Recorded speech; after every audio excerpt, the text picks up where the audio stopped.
नमस्कार दोस्तों। मेष राशि के सभी व्यक्तियों को 20 तारीख से 26 तारीख के बीच में अपने व्यापार पर विशेष फोकस करना चाहिए।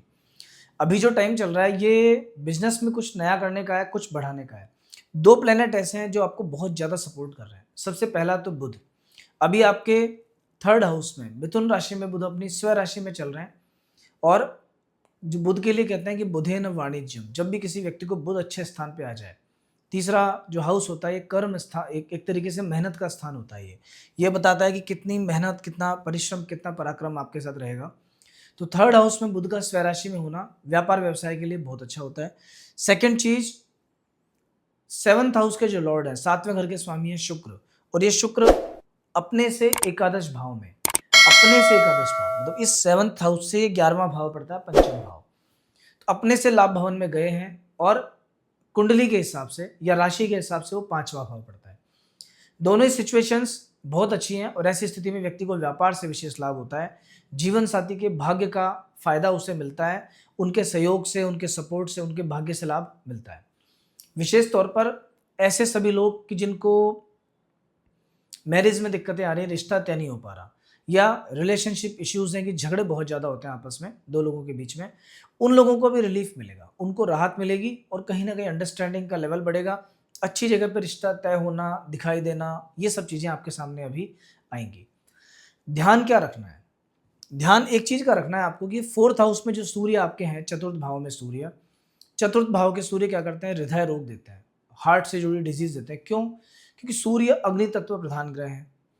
4th भाव होता है मिडनाइट, ये मॉर्निंग है, ये दोपहर है, ये इवनिंग है और ये मिडनाइट है। मध्य रात्रि में सूर्य बहुत कमजोर होते हैं, दिखाई देते नहीं है। तो इसीलिए 4th भाव में सूर्य पीड़ा कारक माने जाते हैं, सुख का स्थान होता है। यहाँ बैठ के दुख देते हैं, हार्ट की डिजीज देते हैं और कोलेस्ट्रॉल, बीपी वगैरह बहुत ज़्यादा एक साथ बढ़ा सकते हैं। पारिवारिक समस्याएं देते हैं कि फैमिली से जुड़ी समस्याएं सामने आती हैं। कई बार पारिवारिक सदस्यों के बीच में अंडरस्टैंडिंग उतनी बन नहीं पाती है। तो आपको सूर्य देव का कोई ना कोई उपाय अभी जरूर करना चाहिए। सबसे बढ़िया उपाय तो क्या होता है कि प्रतिदिन सुबह जल्दी उठकर उगते सूर्य के दर्शन करने शुरू कर दो, 1 लोटा जल का चढ़ा दो। इससे सूर्य भगवान बहुत प्रसन्न होते हैं और जो आपकी परेशानियां, काफी हद तक रिलीफ आपको उनमें मिलेगा। देखिए, 7.5 एज इट इज चल रही है आपको, और अभी इसी जुलाई के महीने में 25 तारीख के लगभग अभी होगा क्या, शनि ग्रह वक्री भी होने वाले हैं। तो जब शनिदेव वक्री हो जाएंगे ना, तब आपको 7.5 के फल थोड़े ज्यादा मिल सकते हैं, क्योंकि ऐसा कहते हैं क्रूरा वक्रा महत क्रूरा, कि अगर क्रूर ग्रह वक्री हो गए तो उनका फल बहुत ज्यादा बढ़ जाता है। तो आपको भी सावधानी ज्यादा रखनी है, इस समय बहुत सेफ्टी बरतना। और ये जो शनि की 7.5 है, इसके लिए भी नियमित रूप से हनुमान जी की पूजा पाठ करो। शनिवार के दिन यथाशक्ति दान करो। कुछ भी नहीं बन पड़े तो किसी एक व्यक्ति को खाना आप खिलाना स्टार्ट कर दो, अपने हाथ से या अपने घर से बना करके। पंचम भाव में केतु है, 11th हाउस में राहु तो बहुत बढ़िया होता है, राजयोग का, लेकिन पंचम भाव में केतु कभी कभी पीड़ा देते हैं, पेट की बीमारियां देते हैं, रिश्तों को डिस्टर्ब करते हैं, टेंशन देते हैं, अचानक धन की हानि देते हैं।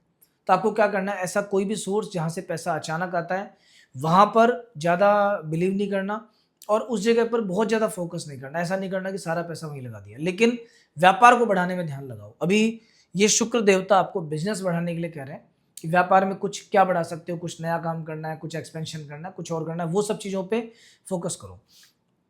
इस आने वाले वीक की हम बात करेंगे तो 20 तारीख से लेकर 26 तारीख के बीच में, 20 तारीख का जो दिन है आपका, यहाँ 6th हाउस में चंद्रमा रहेंगे। 6ठे घर के चंद्रमा थोड़ा सर्दी खांसी जुकाम देते हैं, कंफ्यूजन देते हैं, जरा सा निर्णय क्षमता में दिक्कत, कि डिसीजन लेने में मैं लो ये करूं कि नहीं करूं, करूं कि नहीं करूं, ये चलता रहता है।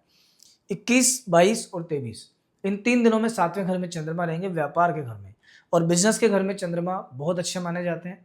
वैसे भी 4th से 4th भाव में बैठे हैं ये, तो ये जमीन, मकान, प्रॉपर्टी के लिए बहुत अच्छा है।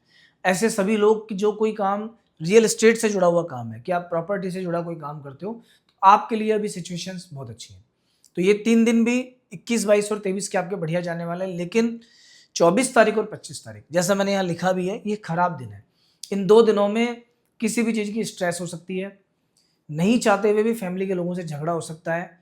पता चला कि सुबह से शाम सब सही चल रहा है, सोते समय रात को ही झगड़ा हो गया किसी बात को लेकर के, ऐसा। या फिर सर्दी खांसी जुकाम कफ कोल्ड ये परेशान कर सकता है, कुछ एलर्जिक प्रॉब्लम्स आपके सामने आ सकती है। तो थोड़ा सा ध्यान आप रखना इन स्पेशली ये जो मैंने आपको 24 और 25 से 2 दिन जो बताए। 26 तारीख का दिन ये कंपैरेटिवली ठीक है, वीकेंड है। इन पिछले 2 दिनों से बढ़िया आपका जाएगा, बहुत अच्छा नहीं कह सकते पर बढ़िया जाएगा। ओवरऑल आपका समय अभी बहुत अच्छा है। क्या ध्यान रखना है? एक तो हार्ट से जुड़ी डिजीज़, कोलेस्ट्रॉल, इनका ध्यान रखना है। पारिवारिक झगड़ों से बच के रहना है। दूसरा, जो 2 दिन मैंने आपको बताए उन 2 दिनों के अंदर सावधानी बरतनी है। तीसरा, अपने व्यापार को बढ़ाने का प्रयास करना है।